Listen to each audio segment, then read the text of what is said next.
The young and the restless spoilers. The night deepened, and with it, so did the shadows that clung to the hallways of the Dumas estate like whispers of the past refusing to die. The chandeliers sparkled with a deceptive brilliance, but beneath their light, fear had begun to bloom in the eyes of Genoa City's most powerful. The dinner plates had been cleared. The champagne had grown flat. The music had long faded into silence.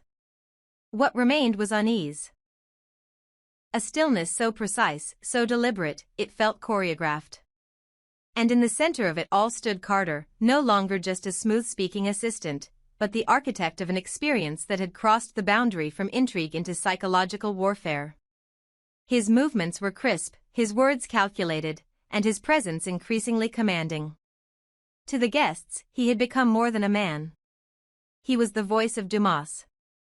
The mouthpiece of mystery. The conductor of madness. He had introduced the surveillance footage. He had orchestrated the seating. He had whispered reassurances when panic began to simmer. And now, he stood again at the center of the domed hall, his hands folded, waiting. Not for applause, but for control. Beside him, Amanda Sinclair stood with the cold elegance of a woman who had long accepted that truth was not a luxury afforded to the elite. Once a fierce attorney known for defending the innocent and dismantling lies, she now wore her silence like armor. She had become Dumas's confidant, a pillar behind the scenes, privy to the deeper layers of this grand design. To outsiders, Amanda's presence still seemed strange. What business did a former GC legal powerhouse have in a secretive European estate, whispering to Carter, watching people squirm? But if they had paid attention, they might have noticed how easily she moved between the guests, how well she already understood their alliances, fears, and betrayals. Because Amanda wasn't a guest. She was part of the system. And tonight, the system was beginning to spiral. As the last guest settled into restless waiting, Carter stepped away from the floor and turned to Amanda, his voice a low murmur only she could hear. "It's getting harder to control them," he admitted, a rare crack in his composure. "They're scared. They want to go back to Genoa. Some of them are already calling their pilots. If we don't tighten this soon," Amanda cut him off with a glance. "Then tighten it," she said, calmly but firmly. "You've kept them here this long. Don't lose your grip now. They're here for a reason. And he's coming." Carter exhaled, nodding. He could feel it too. The momentum shifting beneath their feet, like a stage tilting just enough to send the actors tumbling. "Tonight?" he asked. Amanda didn't hesitate. "Yes. Tonight." He turned, straightening his tie, regaining his stillness. He stepped forward and clapped his hands once. The sound echoed like a thundercrack across marble and tension. "Ladies and gentlemen," Carter announced, his voice crisp as glass, "thank you for your patience. I know many of you are unsettled. That is understandable. Truth often arrives with discomfort. But I am pleased to inform you, the wait is over. Our host, Aristotle Dumas, is ready to receive you." A hush fell. There were no claps. No cheers. Just the collective breath of people realizing they were about to face the very question that had haunted them since they stepped foot on this estate. Victor Newman sat forward, his eyes narrowing. His hand, hidden beneath the tablecloth, brushed against the inside of his jacket, where a slim, custom-designed firearm rested. He had not come unprepared. He had known from the moment that invitation arrived that this was not a celebration. This was war, dressed in silk. Victor had spent days preparing contingencies, memorizing escape routes, aligning his allies. But now, as Carter's voice grew quieter, more reverent, Victor felt something he hadn't felt in decades, the sharp, cold breath of uncertainty. "Who is this man?" Victor whispered, half to himself, half to Nick. "What does he want?" Before anyone could answer, the massive double doors at the far end of the hall began to open. Not swing, but creak, like the awakening of something ancient. The guests turned, breath held, hearts thundering. A beam of shadow broke through, followed by a figure, tall, composed, face hidden in silhouette. Then a second figure, younger, following him. The resemblance between the two was unmistakable, but it wasn't Aristotle Dumas they were staring at. It was J.T. Hellstrom. And beside him, Reed. For a split second, the world stopped spinning. Time, space, memory, it all collapsed into the stunned silence that gripped the room like a vice. Victoria Newman's breath hitched, and her hands shot to her mouth. Her eyes widened as tears sprang forward with such violence it seemed she might scream. She didn't. She couldn't. Her legs buckled slightly, and only Nicky's hand on her back kept her upright. Nick looked on, frozen. Adam blinked, disbelieving. Even Victor, the unshakable patriarch, sat utterly still, a flicker of horror dancing through his stare. "Hello, Genoa City," JT said, stepping into full view. He looked different, older, leaner, sharpened by time and secrets. But his voice was unmistakable. "Or should I say, welcome to my home." A murmur rippled through the crowd like a ripple before an explosion. Carter stood back, allowing the moment to land. Amanda observed with clinical detachment, watching each face, each breath, each flinch. And then JT continued, gesturing to the boy beside him. "This is my son, Reed. And yes, I am Aristotle Dumas. That name, the empire, the mystery, the manipulations, it's all mine." The room imploded. Victoria collapsed into her seat, sobbing into her hands. She had mourned this man. She had fled from his memory. She had fought to forget him. And now, he stood before her. Not a ghost, but a puppet master. A man who had faked his own death, rewritten his past, and watched her suffer, silently, strategically. Victor stood, fists clenched. "What game is this?" he snarled, voice hoarse with fury. "What are you doing, JT?" But JT didn't flinch. "This isn't a game, Victor. This is justice. This is my reckoning. You all buried me. Literally. Figuratively. You erased me from the narrative of Genoa City. But I've been watching. Waiting. Building." He gestured around. "You're in my house now. You're on my stage. And this time, you'll hear my side." Reed stood silently, eyes hard. He didn't look at his mother. He didn't look at Victoria at all. That silence, that absence of connection, broke her more than any word could. Her cries now were deeper, not just of shock, but of loss. As the room descended into chaos, Carter and Amanda stood as sentinels of the storm, watching the world shift on its axis. Secrets had been revealed. Identities shattered. And the true game had only just begun. Would you like me to continue with the reactions of each character and how Genoa City's elite begin to turn on one another? Or perhaps how J.T./Dumas reveals why he faked his death, and how Reed was raised to hate the Newmans? Silence is supposed to be a calm thing, the absence of noise, the breath between thoughts.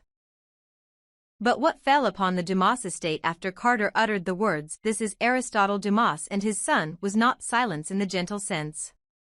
It was an oppressive, violent stillness, the kind that wraps itself around the ribcage and squeezes. A stillness born not from peace, but from panic. No one spoke. No one blinked. Even the clinking of glasses, the shifting of weight on cushioned chairs, had disappeared as if the entire house itself had frozen in disbelief. J.T. Hellstrom? The man many believed to be dead, or at the very least, long erased from relevance, was standing right there, on the marble floor of this haunted palace, not as a ghost, but as a king. A king reborn under a new name, Aristotle Dumas. And the boy at his side? Reed. Silent. Stern. Hardened by truths no child should ever be forced to carry. Carter stood beside them with practiced calm, his voice rising like the opening notes of a symphony no one had dared to imagine. "Yes," he confirmed to the disbelieving crowd, "this is Mr. Dumas. The man whose name has haunted whispers in your boardrooms, whose power has reshaped markets from the shadows, whose invitation you accepted without ever truly knowing to whom you were submitting your pride. He has watched. He has built. And now he stands before you, not as an illusion, but as the architect of your undoing." The room reeled. Gasps gave way to staggered breathing. There had been no hints. No leaks. No teaser clips on the media circuit. Nothing to prepare them for this grotesque resurrection. And yet, in the weeks prior, whispers had floated through the industry. The actor who played JT had been spotted at the soundstage, quiet, discreet, shooting memory scenes, they said. Nothing major. Nothing real. Just a nod to the past. No one, not even the most obsessive fan blogs or insider sleuths, had dared to believe that those brief cameos were the beginning of an inferno. But now the fire had arrived, and the fuel was plentiful. Victor Newman, the man who had survived more betrayals than anyone in the room combined, rose slowly from his chair. For once, his legendary control wavered. His right hand, usually clenched in authority, began to tremble just slightly. Not out of weakness, but recognition. He knew what was coming. He'd seen the look in JT's eyes before years ago, when obsession met madness. He had watched the man spiral into rage, had seen him hurt Victoria, deceive her, stalk her, manipulate her, break her. And now, that same cold fire was back, only this time, it was sharpened by time and powered by empire. Victor's voice cracked as he stepped forward. "What the hell is this, JT? What kind of sick charade are you playing?" JT didn't flinch. He didn't blink. He just smiled, a slow, cutting smile that held no humor. "You always thought I was just a failed man in love, didn't you?" he said quietly. "But I wasn't broken. I was awakening. And when you left me for dead, I found clarity. I found power. I found purpose. And now I've brought my son here to witness the truth. The truth about you. About Victoria. About this whole damn town." Victoria, who had finally found her footing only minutes before, was collapsing again. Her entire world was crashing in on itself.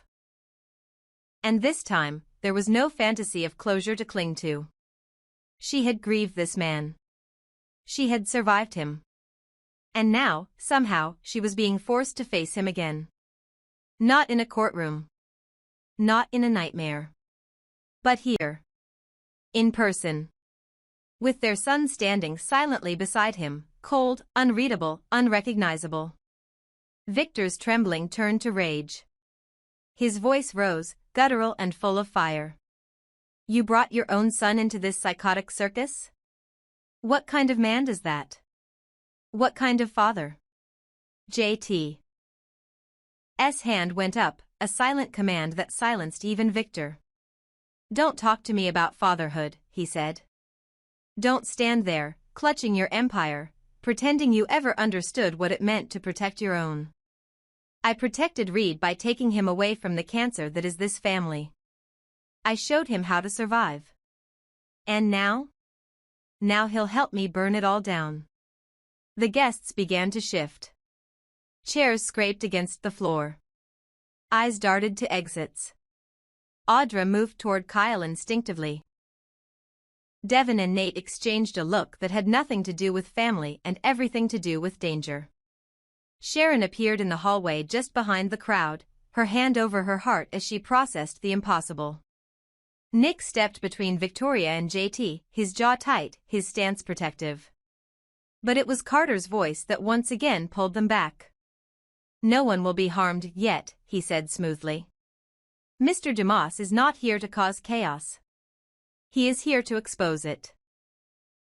Everything you've built, everything you've hidden, everything you've lied about, it will all be revealed.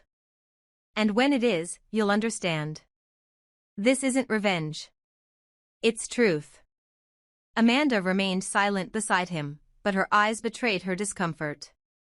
She hadn't known this would be the reveal.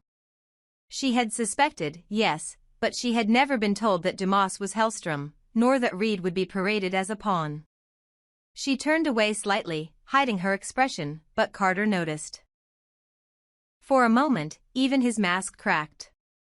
Victor took a step forward, a bold, trembling step. "You're mad," he whispered.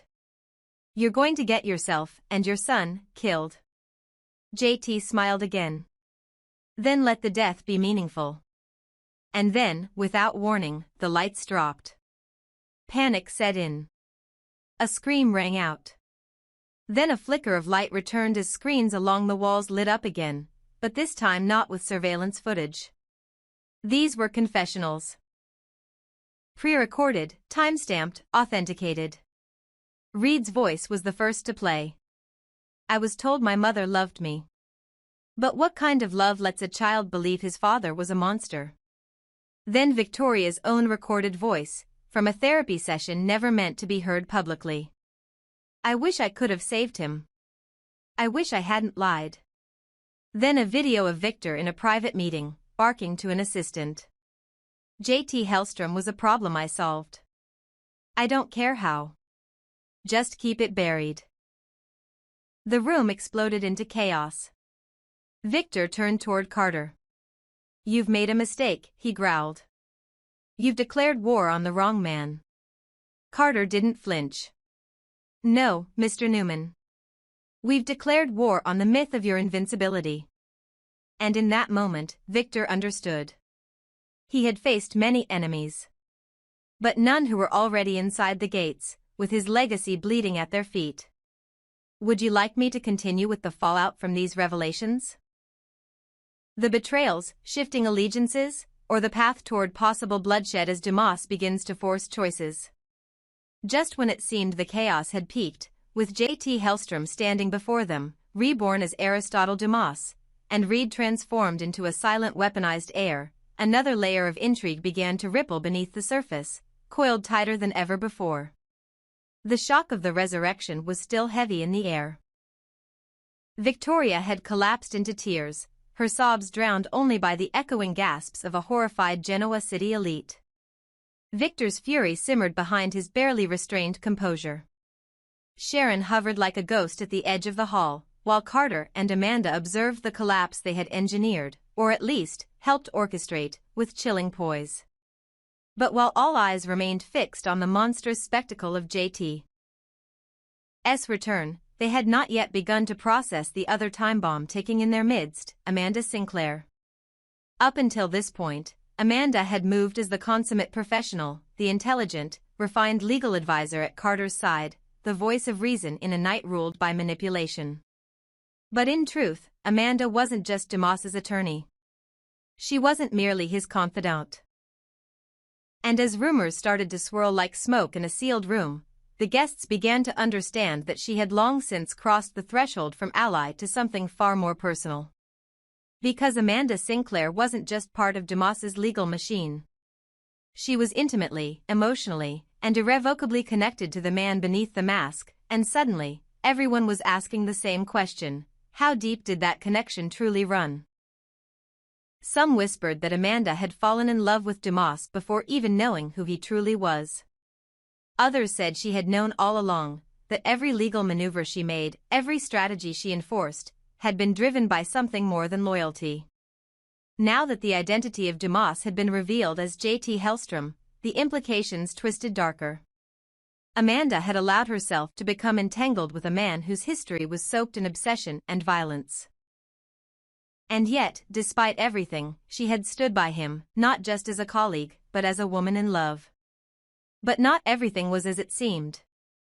Because as scandalous as her connection to Dumas may have appeared, Amanda's heart was no longer entangled with the man who had just set Genoa City on fire.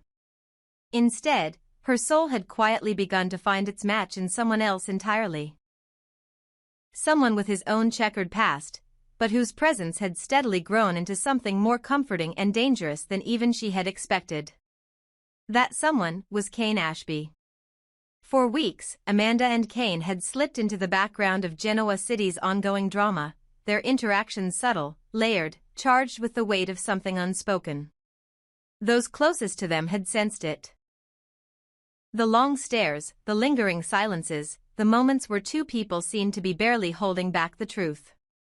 And now, with Dumas revealed and Amanda thrust into the spotlight as his co-conspirator, those moments had become impossible to ignore. Were Amanda and Kane just friends? Colleagues? Lovers? Or something far more permanent, perhaps even secretly married? The guests didn't have time to ask directly, but every glance now questioned it. Even Carter, so focused on controlling the narrative, had begun to notice the shift in Amanda's posture when Kane entered the room. Her shoulders dropped, her gaze softened, a moment of humanity in a hall of monsters. And Carter, sharp as ever, knew what it meant. Amanda was no longer fully under Dumas's control. Her loyalties were split. And when loyalties split, empires fall. The guests, meanwhile, had no idea which truth to process first, the horror of JT's return or the stunning emotional fracture now forming within Dumas's inner circle. And into that swirl of uncertainty came the most jarring interruption of the night. A scream. Piercing. Raw. Not from the hall. But outside. In the courtyard. In an instant, the crowd moved like a herd driven by instinct. Doors flung open. Carter barked into a security mic. Amanda spun on her heel, her composure shattered for the first time that evening. She bolted through the hallway as the voice, unmistakably female, rang out again. And it was there, under the cold glow of the estate's lanterns, that two figures emerged from the garden maze in a frantic sprint, Devin Winters and Damian Kane. Their faces were pale, their expressions carved in panic. Between them, they half-dragged, half-carried a woman who appeared to be barely conscious. Her hair clung to her face. Her breathing was shallow. Her dress, once elegant, was torn. Blood spotted the satin at her side. Devin was shouting for help. Damian was scanning the perimeter, clearly still in defense mode. It all happened so fast. Chairs were overturned. Security scattered. Guests recoiled. Amanda was the first to reach the woman's side, her knees hitting the stone as she brushed hair from the woman's forehead. "Who did this?" she whispered, voice trembling. Devin's voice broke. "She was trying to leave. She said someone threatened her, said it wasn't safe anymore. Then we heard her scream." Damian added, "There was someone in the garden. We didn't see who. But they were watching." Carter arrived, his face pale for the first time that night. "Who is she?" he demanded. Damian looked at him, hollow-eyed.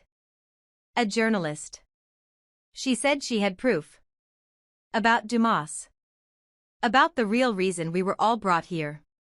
Amanda stiffened. The implications were immediate. If Dumas's JT had been orchestrating this weekend to expose the sins of Genoa City, then someone had been trying to do the same to him. And now, that someone was lying unconscious beneath a blood-soaked sunset. Back inside, the guests began to panic. The fragile illusion of safety had shattered completely. Victoria was trembling, clutching Nick's arm. Victor had gone pale. Reed had disappeared, his presence lost in the chaos.